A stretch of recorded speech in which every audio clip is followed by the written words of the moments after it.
Ahoy there, YouTube! We're back again for more of our Gencon Bonanza Explosion Blog coverage here live at Gencon 2018. Thanks in part to all of our amazing Kickstarter backers, 5 years running, and keep sending us. Thank you so much. Also, these incredible companies right here who donated games for our Kickstarter so we could come interview everybody. Lots of cool people. And our big sponsors, Tasty Minstrel Games and Minion Games, throw money at their faces right now. Right now, speaking of throwing money at faces, we are at the Restoration Games booth.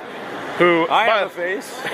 We're here with Justin, and they had a big announcement today. We did have a big announcement today. So we announced our next big game is Return to Dark Tower. And we'll be kickstarting it next year, and then hopefully for release in 2020. And I've been saying all along, like some people were guessing, or they checked out our trademark registration filing.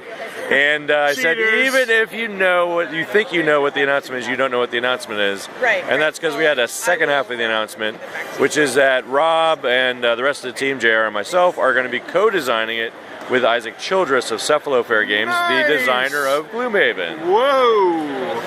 Hey!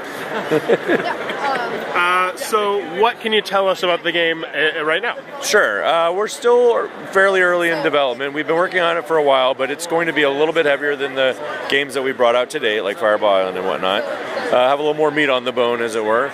And one of the things, the main things we decided early on is that we felt like it should be a cooperative game. Yeah. Just thematically, it makes a lot more sense. The idea is that the tower was destroyed, and now some foul energies have been rebuilding it, and darkness is spilling out, and if we don't all work together, there's no way we're going to be able to defeat it this time. So we're looking at a cooperative game. And then the other thing is, I've sort of been asked a lot is, is the tower going to be hold the phone and it's just going to be an app and blah, blah, blah. And the answer to that is no.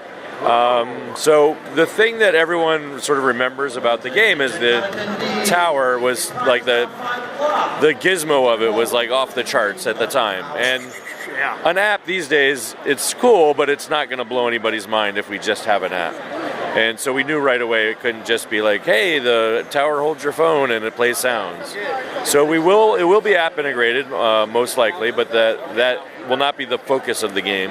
The tower will still be the focus of the game, and we're basically at this point, alongside the development of the game itself, is the development of the toy factor, the wow factor, and what we can do with the tower. So I don't have anything to announce on that yet. All I'll say is everything's on the table. We're looking at all kinds of new technologies and things that we can incorporate into the tower and make it a really incredible experience for the players. That is fantastic. Now, a little behind the scenes question. So there's no way you could do this. There's no way you could do this. There's no way you could do this. How did you jump through the hoops? How many hoops were there? So every game is different, and I don't want to get into specifics. Right, absolutely. But we talked to the original designers, and we sort of figured out a way to navigate the murkiness, as it were, and make it happen. So I guess I'll leave it at that. Fan-freaking-tastic. Return to the Dark Tower, Restoration's next game. Super excited. Love Ghostbusters. Completely irrelevant. Anywho, it looks like it might be your cup of tea. Absolutely going to want to check out that Kickstarter next year. And if you're enjoying this Gen Con coverage, please be sure to click on that subscribe button down below and in the comments below. Let me know. Ghostbusters 2, was it really that bad? Yeah, I think it actually was.